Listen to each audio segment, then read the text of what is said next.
बिस्मिल्लाहिर्रहमानिर्रहीम, अस्सलाम वालेकुम।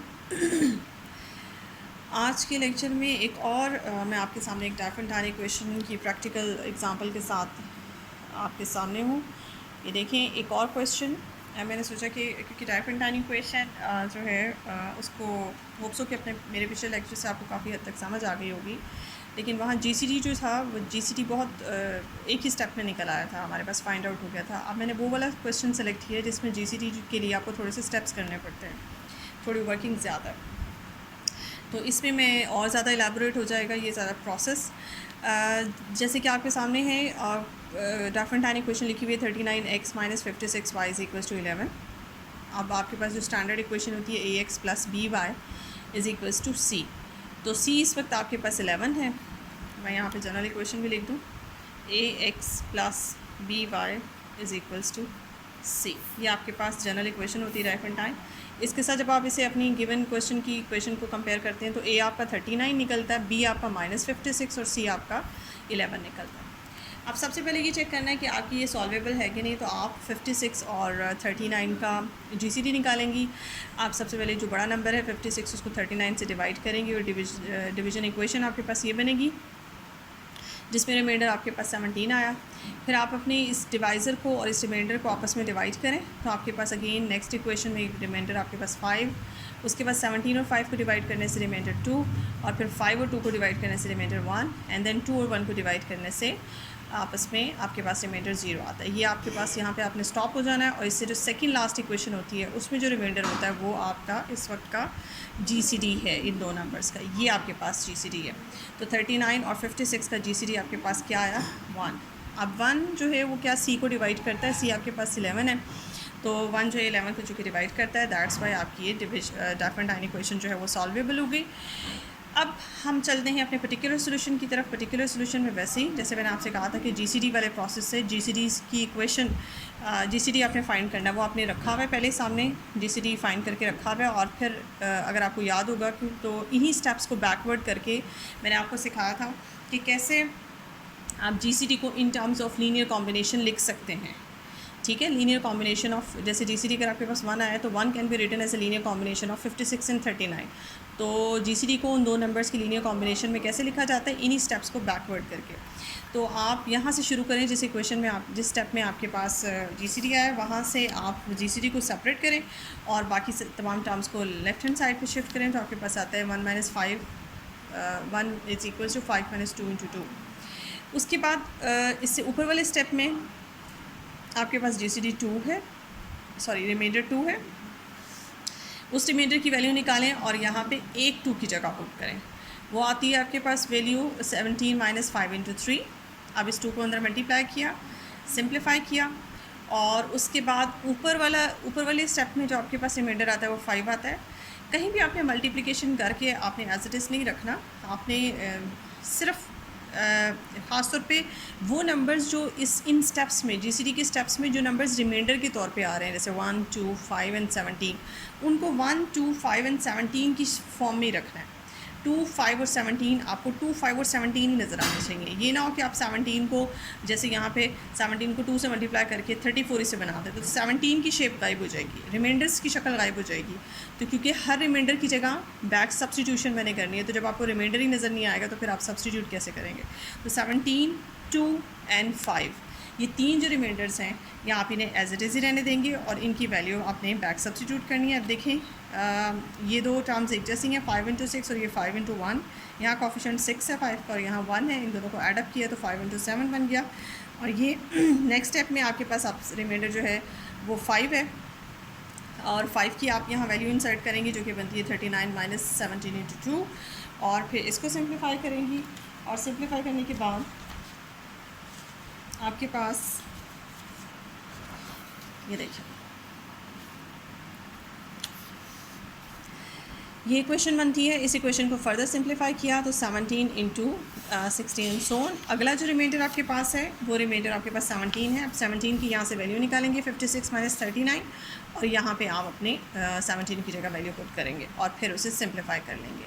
और फिर फाइनली जो आपके पास आंसर आएगा उसमें आपको 39 भी नज़र आएगा और आपको 56 भी नज़र आएगा, जैसे कि आपके ओरिजिनल इक्वेशन में आपको नज़र आया था। जैसे कि आपकी ओरिजिनल इक्वेशन 39 और 56 है, ए और बी जो ओरिजिनल इक्वेशन में था वो आपको नज़र आएगा।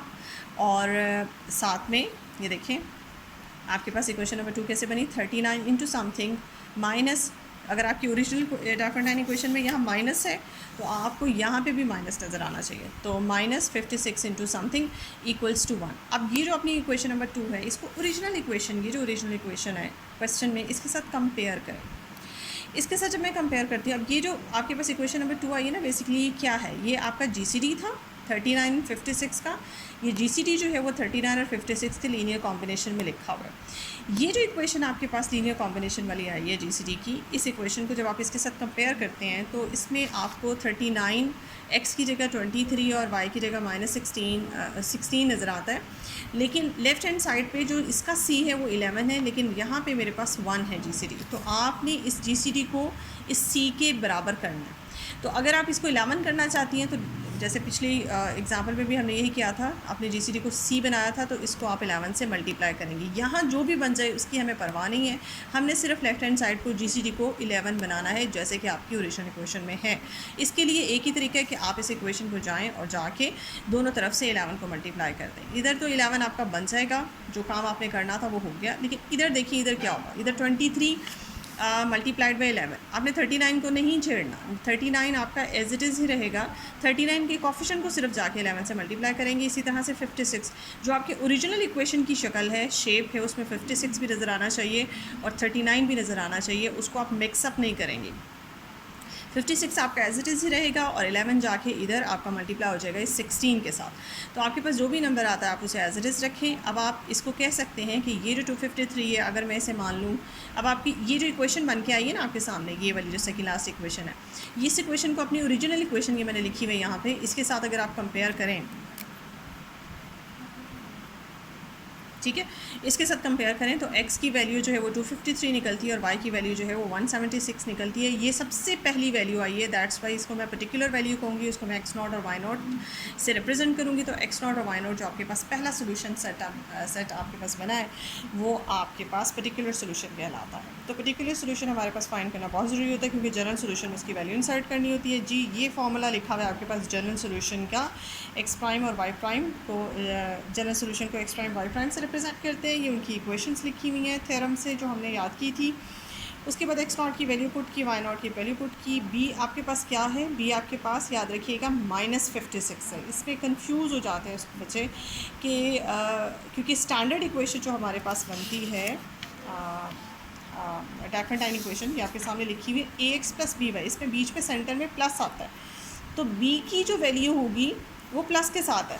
लेकिन अगर आपके पास यहाँ माइनस आ गया तो इस बीच में आप प्लस करेंगे और माइनस आपका ये बी के साथ चला जाएगा। बी आपका पॉजिटिव भी हो सकता है, नेगेटिव भी होता है, क्योंकि आप यहाँ पे कहते हैं ए और बी कोई से दो नॉन ज़ीरो इंटीजर्स हैं, तो वो पॉजिटिव भी हो सकते हैं, नेगेटिव भी हो सकते हैं। तो बीच में प्लस करने के लिए आप ये माइनस जो है वो माइनस बी के साथ शिफ्ट कर देंगे।